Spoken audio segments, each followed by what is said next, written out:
की क्लास।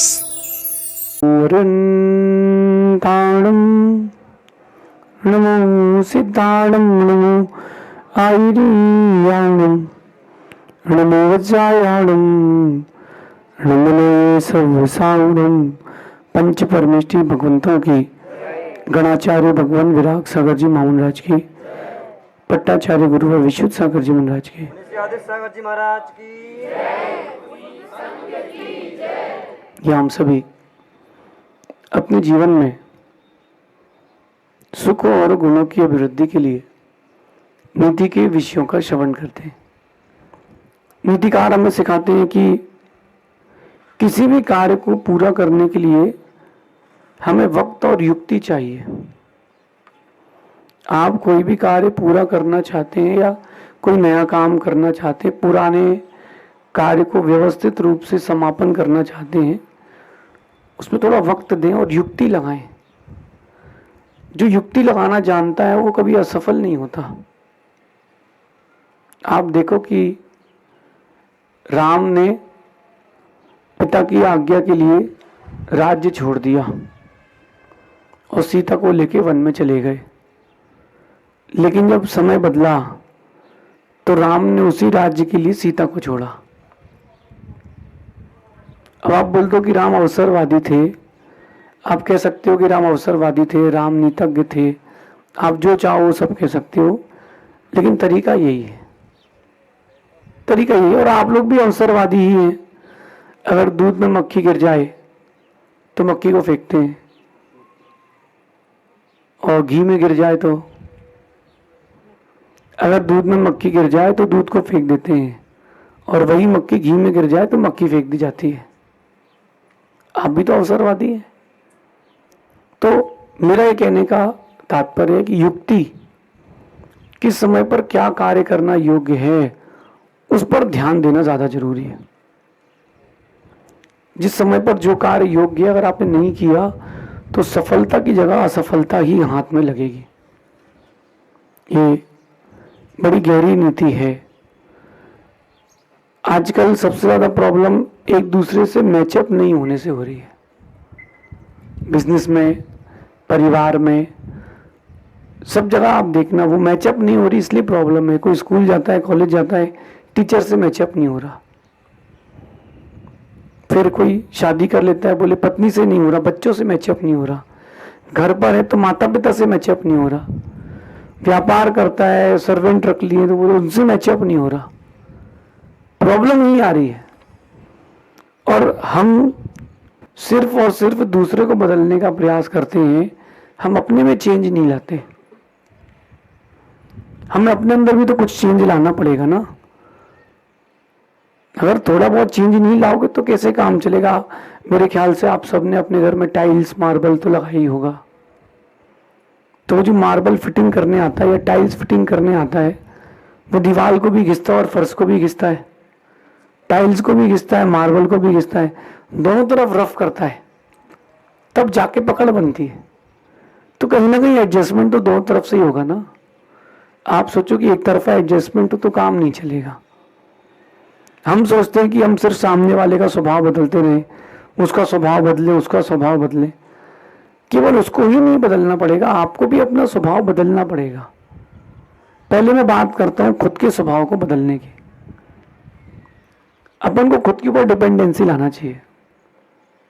हम सबसे पहले दूसरे को बदलने का प्रयास करते हैं, खुद को भी तो बदलने का प्रयास करें।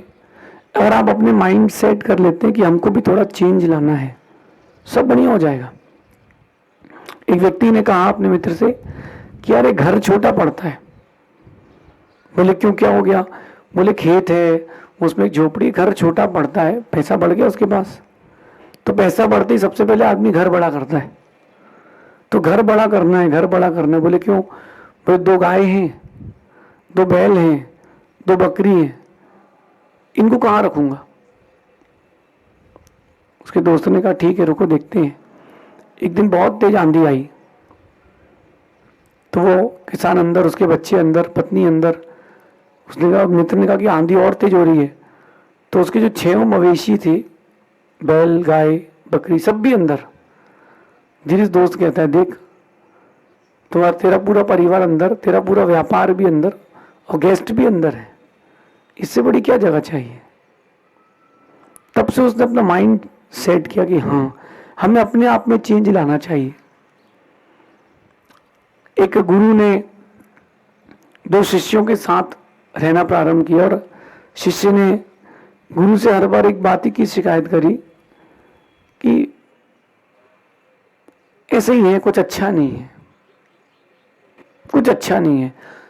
गुरु ने उसको मंत्र दिया, जाप दिया, इसको जपो। बोले गुरु जी सब ऐसे ही है, सब मजा नहीं आ रहा। बोले गुरु जी मजा नहीं आ रहा। गुरु ने उसे कहा कोई विकल्प नहीं करो, थोड़े दिन की बात और अपन अब सब वृद्ध हो गए, स्वर्ग में ही मिलेंगे। वो प्रभु की अच्छी भक्ति करता था, वो शिष्य भी स्वर्ग पहुंच गया। अब शिष्य भी स्वर्ग पहुंच गया, स्वर्ग पहुंचने के बाद फिर तीनों मिले। तो गुरु पूछते अब यहाँ कैसा लग रहा है? बोले यहाँ भी सब वैसे ही है गुरु जी, वो सब क्या है, सब वैसे ही है। तो गुरु जी कहते बेटा चेंज खुद के अंदर लाना पड़ेगा।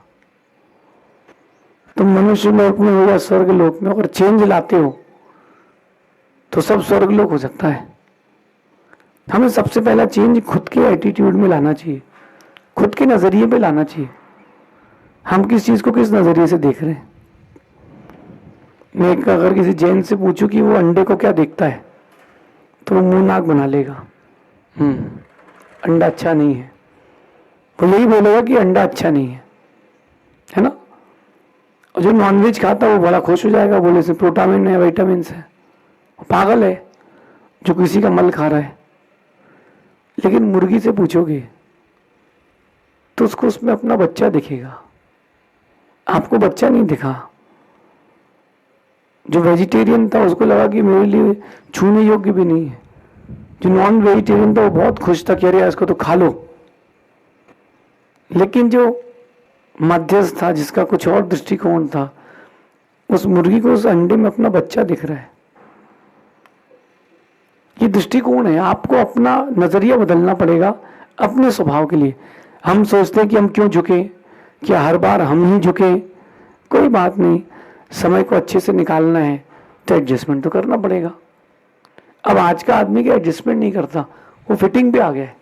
बुरा नहीं मानना, मैं आपको थोड़ा सा 100-200 साल पहले लेके चलता हूँ। लोग पहनते थे पाजामा, उसमें रहता था नाड़ा, जब चाहो ढीला कर लो, जब चाहो टाइट कर लो। एडजस्टमेंट की लाइफ थी। लोग चड्डा पहनते थे, वो झंडा आता था किसी देश का लाइनिंग वाला, वो पहनते थे, वो एडजस्टमेंट वाला होता था, ईयर ही रहता था। अब सब फिटिंग वाले पे आ गए। सबको फिटिंग चाहिए, एकदम परफेक्ट फिटिंग चाहिए। एडजस्टमेंट वाली लाइफ ज्यादा अच्छी है। जब कभी मंदिर से धोती पहन के आओ और गुरुओं के पास बैठ जाओ सत्संग करने, तो अच्छा लगता है, एडजस्टमेंट रहता है। खाना भी खा लो तो धोती खोल लो, हो गया फिर टाइट कर लो। ये एडजस्टमेंट का लाइफ थी। अब सब फिटिंग पे आ गए। जब से फिटिंग में आए तब से लोग दूर दूर रहने लगे, कम कम रहने लगे। फिटिंग में मत आओ, एडजस्टमेंट में आओ, वापस नाले वाले जमाने पर आओ, तब देखना आपको ज्यादा अच्छा लगेगा। अभी आप सब मेरे सामने बैठे हो, जो जीन्स पहना है, टाइट पहना, बेचारा पैर ऊपर नीचे करेगा, 4 बार हिलेगा, ऊपर करके बैठेगा। और जो पजामा पहना है ढीला ढाला, वो बैठ के नाड़ा खोलेगा, वापस ठीक कर लेगा। एडजस्टमेंट, जो एडजस्टमेंट वाली लाइफ है वो बहुत बेस्ट है। पहले के लोगों की शादी होती थी 30 साल, 40 साल, 50, 60 साल, 70 साल टिकती थी। अब आज तो ये पहली विधा में छुट्टी है, क्योंकि लाइफ में एडजस्टमेंट नहीं है। और जब से आपने एडजस्टमेंट बंद किया है, तब से आपके लिए सफरिंग बढ़ गई है। यह आज की नीति समझना। पहले तो खुद का स्वभाव बदलने का प्रयास करें। कोई कहता कि उसकी कुंडली खराब है, उसी कुंडली में यहाँ राहु, उसी कुंडली में वहां चंद्रमा है। कुंडली अकेले से सब कुछ होता तो भरत चक्रवर्ती भी कुंडली देख के शादी करता ना। अपने भाग्य पर भी तो विश्वास रखो, अपने भाग्य पर भी तो विश्वास रखो। जो तुम्हारे साथ होना है वो होगा। एक बनारस के सबसे बड़े विद्वान ने, ज्योतिषी ने, अपनी बेटी की शादी करी, कुंडली देख के करी। जो मैंने देखा, स्टडी करी, वो बता रहा हूं। शादी करी, उसने देखा कि लड़के के पास कभी गरीबी नहीं आएगी, लड़का दीर्घायु है, मेरी लड़की विधवा नहीं होगी। बहुत सारी चीज़ देख करके उसने शादी करी। शादी करने के बाद 5वें 6वें दिन लड़का लड़की घूमने जा रहे थे, तो ऑन द वे एक रेलवे ट्रैक पड़ता था बनारस में। उस ट्रैक में लड़का रुका, लड़की रुकी, कार में थे दोनों। गाड़ी ड्राइव कर रहा था ड्राइवर। लड़का आगे से उतरा और ये बोलने के लिए उतरा कि भाई ये गाड़ी साइड करो ताकि मेरी जल्दी निकल जाएगी। इतने में ऊपर से एक सांप गिरा। सांप उसके गले पर गिरा, काला सांप था, उसने डसा, चील आया, उसने सांप फिर से उठाया, चल दिया। 15 सेकंड का खेल था। उतनी समय उसने गेट खोला, उतनी समय चील गिरा और चील आया, सांप उठा के वापस ले गया, सांप गिरा। अब आप सोचो, देखते देखते लड़की के सामने 15 मिनट में वो आदमी खत्म हो गया। फाटक लगा था, जब तक वो सोच पाती कुछ पर बाद, तब तक तो खेल खत्म हो गया। अब मेरा प्रश्न है कि ये जो ज्योतिषी था उसने क्या कुंडली देखी थी? उसने अपने बेटे की कुंडली नहीं देखी कि उसके भाग्य में विधवा होना लिखा है। उस लड़की ने उसकी कुंडली देखी। जिसका भाग्य प्रबल होता है वो अपनी ओर आकर्षित कर लेता है चीजों को। इसलिए अपन अपने अंदर बदलाव लाने का प्रयास करें, कुंडली ज्योतिष के चक्कर में ही ना बैठे रहे। होता है, वास्तु अपने स्थान पर होता है, ज्योतिष अपने स्थान पर होता है, लेकिन कर्मों के आगे कुछ नहीं होता है। कर्मों के आगे कुछ नहीं होता है। तो अपना नेचर बदलने का प्रयास करें। मैंने अपना नेचर बदला है तो आज आप मेरे साथ हो, और जिन्होंने नेचर नहीं बदला वो मेरे साथ नहीं। कहाँ है वो? अपनी जगह है। नेचर तो चेंज करना पड़ेगा। ये हो गया अपने नेचर चेंज करने की बात। ये सेल्फ डिपेंडेंसी वाली बात है। अब अपन आते दूसरे का नेचर कैसे चेंज करें। लग रहा होगा आपको कि दूसरे को नहीं बदल सकते। बदल सकते हैं, दूसरे को बदल सकते हैं। कहते हैं कि पत्थर कभी नरम नहीं होता, पत्थर हमेशा हार्ड ही रहता है, लेकिन समझदार व्यक्ति उसमें भगवान की मूर्त बना लेता है, उसके नेचर के अनुरूप काम करता है। आप दूसरों का नेचर बदल सकते हो। थोड़ा इमोशंस दो। इमोशनली ब्लैकमेल नहीं करना है, थोड़े इमोशंस देना है। दूसरे का स्वभाव बदलने के लिए उन्हें प्रेम दो, उन्हें वक्त दो। आप प्रेम नहीं देते हो, वक्त नहीं देते हो, इमोशंस नहीं देते हो, व्यक्ति चेंज कैसे होगा? एक माँ मेरे पास आई और अपने बेटे के सामने ही मेरे से बुराई कर रही उसकी। अब बेटा तो और जिद्दी होगा ना। अकेले में बोल जाती कि मेरा बेटा होटल में खाता है, अकेले में बोल जाती कि मंदिर नहीं जाता है। उसके सामने बोल दिया, उसको बहुत इंसल्ट फील हुई। उसने कहा अब तो मैं और ही नहीं जाऊंगा। इमोशंस के साथ काम करना चाहिए, प्रेम के साथ और वक्त दे करके। आप अगर किसी भी चीज को चेंज करना चाहते हो, थोड़ा वक्त दो, थोड़ा उसको प्यार दो, व्यक्ति चेंज होता है। एकदम से आप सोचो कि एकदम से तुरंत हो जाए, व्यक्ति टूट के बिखर जाएगा।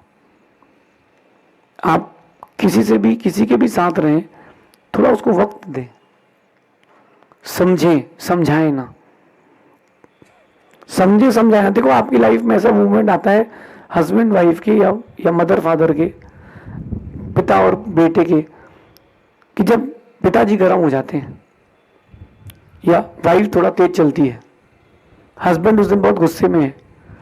आप बच्चे स्कूल जाते हैं, टीचर बहुत गुस्से में, समझ लो आज सर से लड़के आइए घर पे हस्बैंड से, ठंडे रहो, पूरा गुस्सा तुम्हारे ऊपर निकाल लेगी। तो उस समय क्या करो, थोड़ा वक्त दो। देर हर चीज को मत लो। जब आपको लग रहा है कि आज हमारा पार्टनर का मूड अच्छा नहीं है, 2 दिन का टाइम दो उसको। उससे कहते हो टेक योर टाइम, आप कूल हो जाओ, आप शांत हो जाओ, फिर देखेंगे। बोलना नहीं, समय दे दो। जहां आप लोग बैठे हो, अगर यहां मैं आज अभी 2 फीट का गड्ढा कर देता हूँ, 2 फीट का गड्ढा कर देते हैं, मैं कहता हूं उस गड्ढे को भरना हो, आपके पास कोई चीज ना हो, वक्त दे दो। बरसात आएगी, आंधी तूफान आएगा, फिर मिट्टी उड़ेगी, फिर पानी गिरेगा, फिर मिट्टी उड़ेगी, फिर पानी गिरेगा। कचरे से भी वो गड्ढा इतना भर जाएगा कि 2 साल बाद आपको गड्ढा नहीं मिलेगा। जब रोड का गड्ढा भर सकता है तो वक्त देने से जिंदगी की भी बहुत सारी चीजें सॉल्व हो सकती हैं। वक्त देना सीखो। आज के समय में माता पिता बच्चों को वक्त नहीं दे रहे, कहते हैं कि बच्चे हमारे सुनते नहीं है।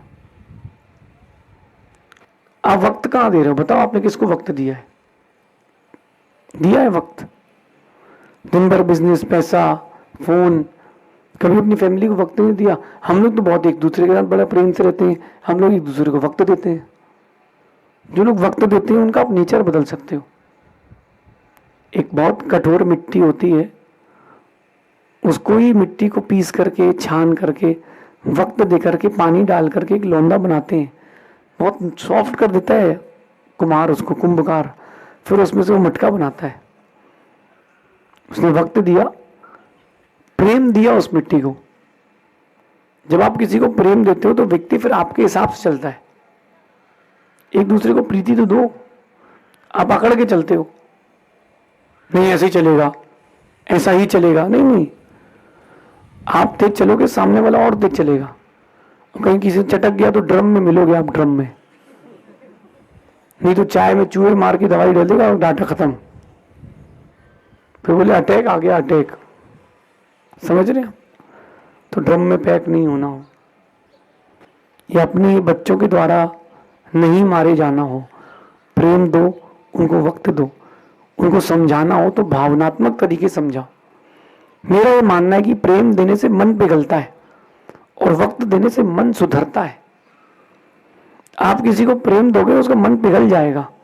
कोई आपसे बोले ये खिस्सा किधर से, यहाँ मैं बैठूंगा, तो बोले आगे बढ़ो भाई तू। कोई बोले भैया थोड़ा किसको ना, हम भी बैठ लेंगे, गुरु जी की वचन हम भी सुन लेंगे। अरे आओ यार भैया, कोई बात थोड़ा ना, आप आगे आ जाओ। प्रेम देते तो मन पिघल जाता है व्यक्ति का। और जहाँ कोई अकड़ के चलता है तो तुम शेर, तुम सवा शेर हैं, और तुम एटीट्यूड रखते हो तो फिर हम एटीट्यूड रखते हैं, वो चीज आ जाती है अंदर। दूसरी बात, वक्त दे देने से मन सुधर जाता है। आप जब किसी भी चीज को वक्त देते हो तो वो चीज थोड़ा ठंडी होती है। राजनीति का एक नियम है, जब भी चाय पियो तो ठंडी करके पियो। किसी भी चीज का डिसीजन दो, थोड़ा ठंडा होकर के दो, तुरंत तुरंत मत दो। जब चाय ठंडी होती तो मलाई साथ में मिलती है, दूध ठंडा हो जाए तो मलाई साथ में मिलती है। थोड़ा वक्त दे दोगे तो सामने वाले का मन सुधरता है। और आप अगर उसको पॉइंट आउट करोगे, बार बार किसी भी चीज के लिए पिंच करोगे, तो फिर वो पत्थर का हो जाएगा आदमी। थोड़ा वक्त दो। कठोर पत्थर को प्रतिमा बनाने के लिए समर्पण और समय देना पड़ता है। अपने व्यक्तित्व बनाने के लिए आपको खुद के प्रति समय देना चाहिए, खुद के प्रति समर्पण करना चाहिए। जितना आप खुद के लिए वक्त देंगे, जितना आप दूसरों को वक्त देंगे, उतना मजबूत आप खुद के लिए बनेंगे, एक दूसरे के लिए बनेंगे। ये नीति आपके व्यक्तित्व को बहुत अच्छा बनाएगी। भावना दे, प्रेम दे। प्रेम शब्द को वल्गैरिटी में मत ले जाना। एक पिता भी अपनी बेटी से प्रेम करता है, एक बेटा भी अपनी माँ से प्यार करता है। प्यार शब्द जो वो आत्मीयता का सूचक था, अब लोगों की सोच बदल गई तो लोगों ने उसको वल्गैरिटी में ले लिया है। प्रेम दे, एक दूसरे को प्रेम दे, स्थान दे, वक्त दे, भावनाएं दे, फिर देखना आपके संबंध मजबूत होंगे, देश का भी विकास होगा, आपकी समाज का भी विकास होगा, आपके व्यक्तिगत व्यक्तित्व का भी विकास होगा। ऐसा समझना। शेष आगे देखेंगे। भगवान महावीर स्वामी की नीति क्लास।